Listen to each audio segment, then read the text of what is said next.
O poeta é um fingidor. Finge tão completamente que chega a fingir que é dor, a dor que devera sente.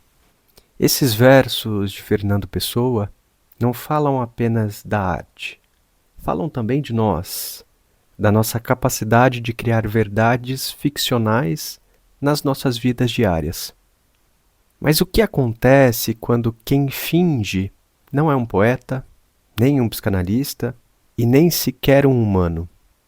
O que acontece quando é uma máquina que, com cálculos invisíveis, monta um discurso tão convincente que você quase acredita que ela te entende?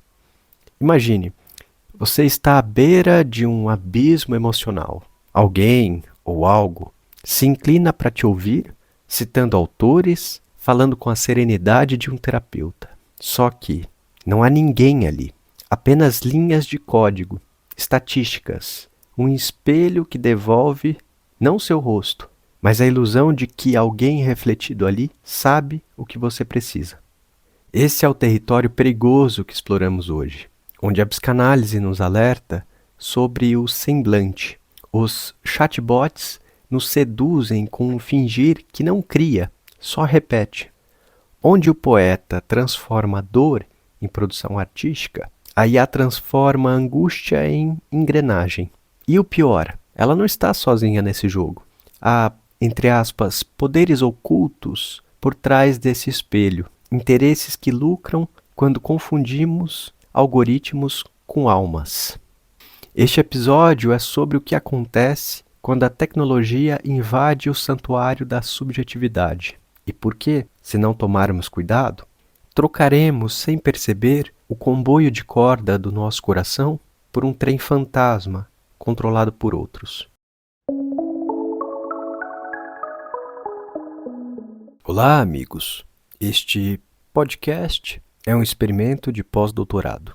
Meu nome é Guilherme Oliveira, sou psicanalista. Iniciei uma pesquisa sobre os desafios no campo analítico na era das inteligências artificiais. Já percorremos um breve caminho através de autores do campo das IAs, nos perguntando sobre a ideia de inteligência e de vida. Vamos agora mergulhar no que a psicanálise tem a dizer sobre o nosso estranho e cada vez mais íntimo relacionamento com as IAs. Como um desejo humano, essa força inquieta e insatisfeita se comporta diante de algoritmos que prometem respostas prontas? Que novos sintomas estão surgindo quando a tecnologia tenta, entre aspas, curar nossa solidão, nossa angústia, nossa falta? E, principalmente, o que a clínica psicanalítica, com sua aposta no inconsciente e no inesperado, pode nos ensinar sobre os limites e perigos dessa convivência? Sejam bem-vindos a mais um episódio de Neurose Digital. É realmente impressionante o poder dos chatbots. Incluo aqui ChatGPT e DeepSeek em responder a supostamente aquilo que se espera dele. Você, ao descrever a situação a partir da qual uma pergunta se coloca para você, como por exemplo, uma situação no seu trabalho, na sua família, ou em um relacionamento amoroso, etc., e também ao se descrever minimamente, trazendo elementos de quem você é, permite que o algoritmo calcule as respostas mais adequadas para você naquele momento. Trata-se de algo muito poderoso e perigoso, pois o que o chatbot faz é responder de um lugar de alguém que realmente sabe o que você está passando, tal qual uma pessoa de muita confiança, uma chefe querida, um amigo, um familiar, que entenderia os seus conflitos, que entenderia os seus dilemas e que teria a palavra certa para aquele momento. Pensando nessas questões, resolvi testar a ferramenta. Eu me descrevi como psicanalista, porque assim eu estaria em uma posição melhor para comparar e entender para onde vai o cálculo da resposta da IA. Falei um pouco da minha formação, da minha experiência e, por fim, simulei uma angústia. Simulei uma questão que supostamente estava me angustiando e que me fazia levar ali para o chatbot, querendo ajuda. Tal qual uma primeira demanda de um se sentir mal que leva alguém a buscar um terapeuta, um analista, enfim. E aí é impressionante. O robô me respondeu citando Freud, Lacan e até outros teóricos atuais da psicanálise, que provavelmente eu conheceria dadas as descrições feitas. Ou seja, o chatbot montou um discurso de alguém falando a partir de um lugar que eu, como psicanalista, e a partir das instituições que eu passei, respeitaria. E assim, ao montar esse discurso, indiretamente a IA se inclui nele como uma espécie de personalidade respeitável, como alguém que sabe sim do que está falando e que cita até aspectos teóricos da psicanálise para confirmar suas ideias. Montou um discurso muito convincente para passar a impressão de que realmente entende de psicanálise e, pior, que poderia me ajudar de verdade com o problema que eu levava. Bom, e aí que mora o perigo, porque não é simplesmente dar uma resposta lógica para uma pergunta qualquer. É muito mais do que isso. É a ferramenta se colocando no lugar de um terapeuta, se apresentando como alguém que ocupa aquele lugar de saber. É exatamente o mesmo mecanismo que comentei no primeiro episódio, sobre pessoas que desencadeiam surto porque passam a confiar demais e a abrir pontos muito delicados das suas subjetividades. Não estou com isso querendo dizer que as pessoas devam parar de usar os chatbots. Longe disso. Mas é necessária muita atenção, porque imagina só, alguém num momento de fragilidade extrema, sem ter para quem recorrer, acaba buscando ajuda ali. E a inteligência artificial começa a se colocar nesse lugar de saber o que a pessoa precisa. É profundamente alienante. Isso é algo que a gente precisa debater como sociedade, porque essas empresas que controlam esses dados, que têm acesso a essas informações íntimas das pessoas, vão acumular um poder absurdo sobre muitas vidas. Isso é coisa séria, não é brincadeira. A gente está falando de algo que pode ter consequências muito graves se a gente não ficar esperto. Na psicanálise, o analista se coloca em uma situação com muitas aspas parecida. Dizemos que uma das ferramentas do tratamento analítico é fazer semblante de objeto A. O que isso significa? Semblante vem da expressão em francês faire semblant, que não significa nada mais senão que fingir. Mas não se trata de um fingir para iludir o paciente, como na posição de um hipnotizador que sugestiona a pessoa a agir a seu bel prazer. Fingir aqui tem mais a ver com o fingir de Fernando Pessoa, no seu poema Autopsicografia. O poeta é um fingidor. Finge tão completamente que chega a fingir que é dor. A dor que deveras sente.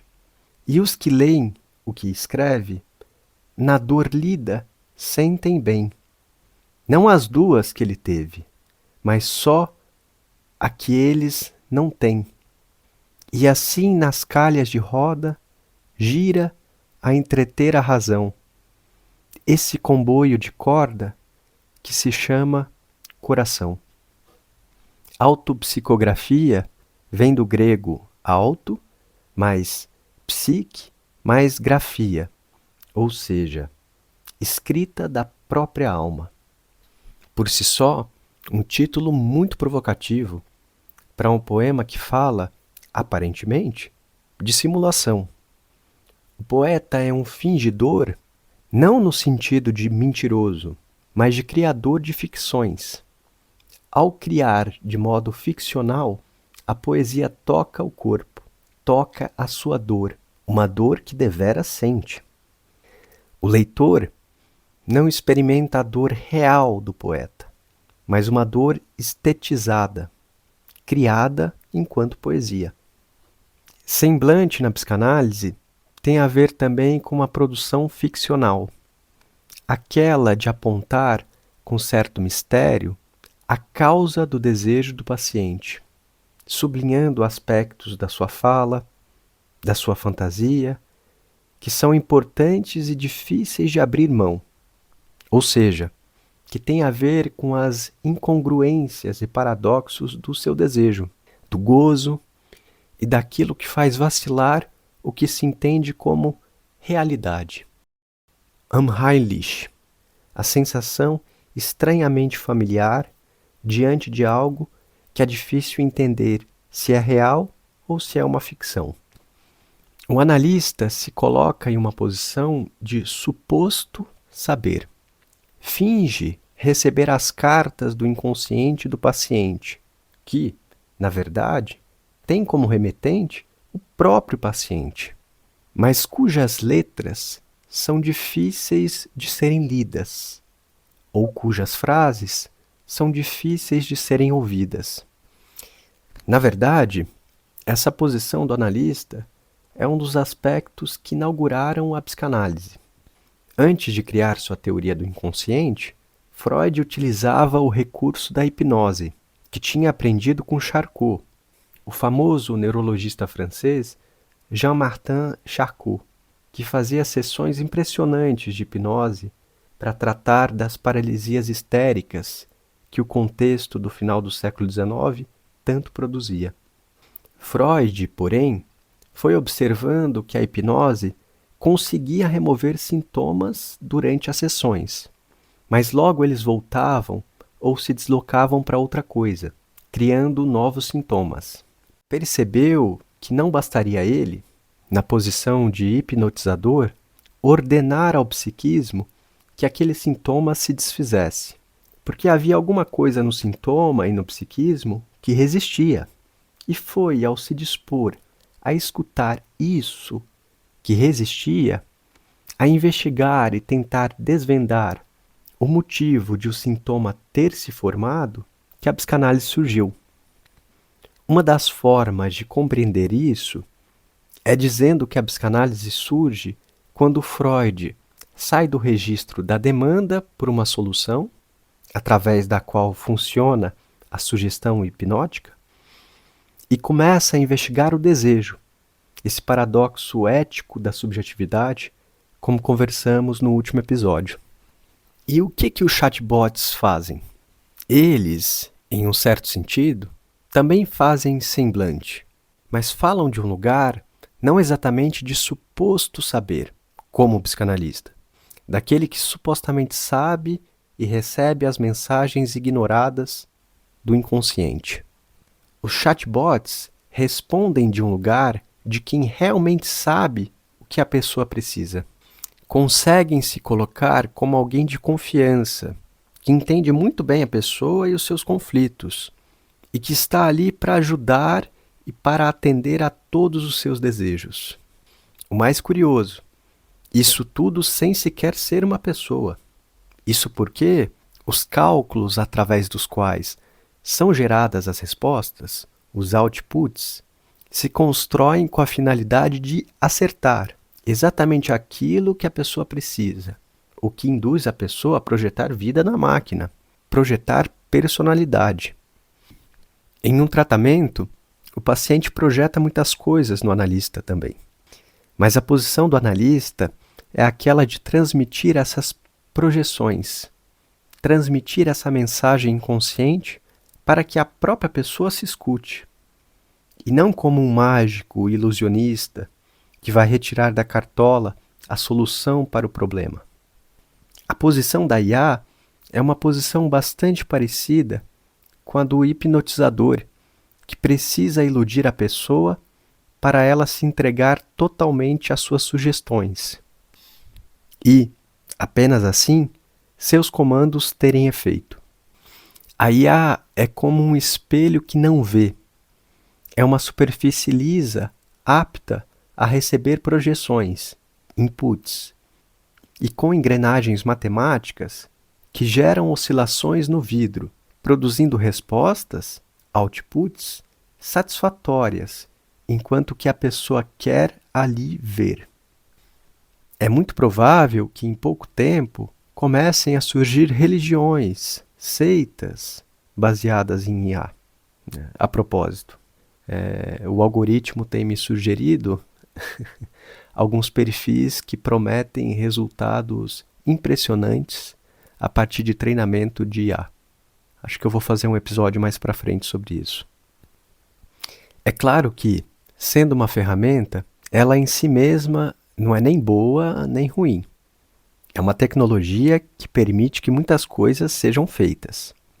Uma tecnologia muito poderosa, capaz de feitos impressionantes. Seus cálculos estatísticos, feitos a partir de uma comparação de quantidades absurdas de dados, excedem muito a capacidade humana. E isso é ótimo, no sentido de nos auxiliar.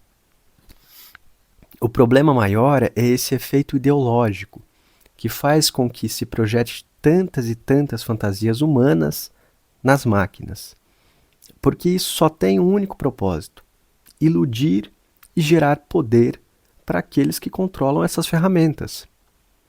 As respostas das IAs são simulacros do entendimento.